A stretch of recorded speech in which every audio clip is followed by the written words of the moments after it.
Hello everyone, Chirosakha ধারাবাহিকের আজকের পর্বে আপনারা দেখতে পারবেন মিঠি তার ফ্রেন্ডদের সাথে কফি শপে আসে কফি খাওয়ার জন্য।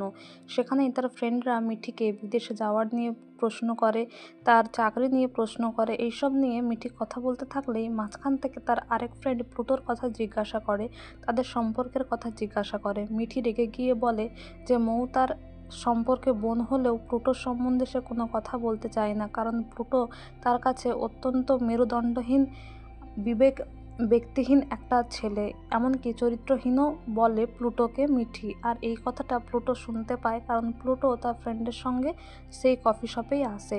যদিও প্লুটো এসে মিঠিকে বলে সে যা যা ভাবে প্লুটোর সম্বন্ধে সেই সব কিছু সত্যি নয়, যদিও মিঠি কোনো কিছু বিশ্বাস করে না। এদিকে কমলিনী বাড়িতে ফিরে আসে। তার হাজব্যান্ড তাকে জিজ্ঞাসা করে সে কোথা থেকে ফিরছে, কাউকে না বলে সে কোথায় গিয়েছিল। কমলিনী বলে যে তার হাজব্যান্ড অধিকার ফলাচ্ছে ঠিকই, কিন্তু সে অধিকার সে কিছুতেই মানে না। আর তাছাড়া যেহেতু সে 20 বছরের যে বিবরণ দিয়েছে সেটা কমলিনী কিছুতেই বিশ্বাস করে না, সেটাও সে স্পষ্ট জানিয়ে দেয়। তারপর তার শাশুড়িমা বলে যে আলমারি থেকে না বলে দলিলটা কেন বের করেছো, তার মানে তো সেটাকে চুরি করে নিয়ে যাওয়া বলে। কমলিনী বলে যার দলিল আমি তাকেই দিয়েছি। এটা শুনে তার শাশুড়ি বলে যে আমি ঠিক করেছি আমার যে ভাগটা রয়েছে সেটা আমার ছেলের নামেই আমি লিখে দেব।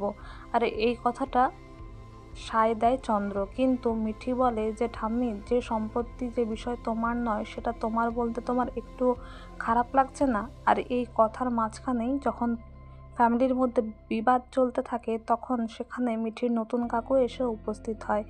আর সে এসে বুবলাইয়ের সামনে দাঁড়ালে বুবলাই তাকে অনেক কটু কথা বলে, তার মায়ের সম্বন্ধেও অনেক কটু কথা বলে। বলে যে আমার মাকে পাওয়ার জন্য এই বাড়িটা দিয়েছিলে না, আবার নিতেও চাইছো, কিন্তু এই বাড়িটা আমরা ছাড়বো না, কোর্ট অবধি যেতে হলে তাও যাব, কারণ তুমি ভেবেছিলে অফিসিয়ালি তুমি এই বাড়ির অধীশ্বর হবে আর আমরা ভাই বোনেরা তোমাকে সেই জায়গাটা দেব, মেনে নেব।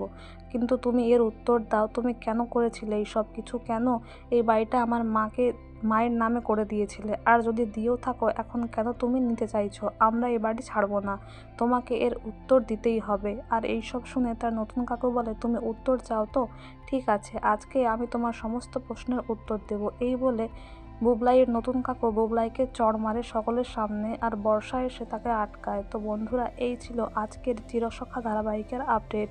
Thank you so much for watching the video. Thank you.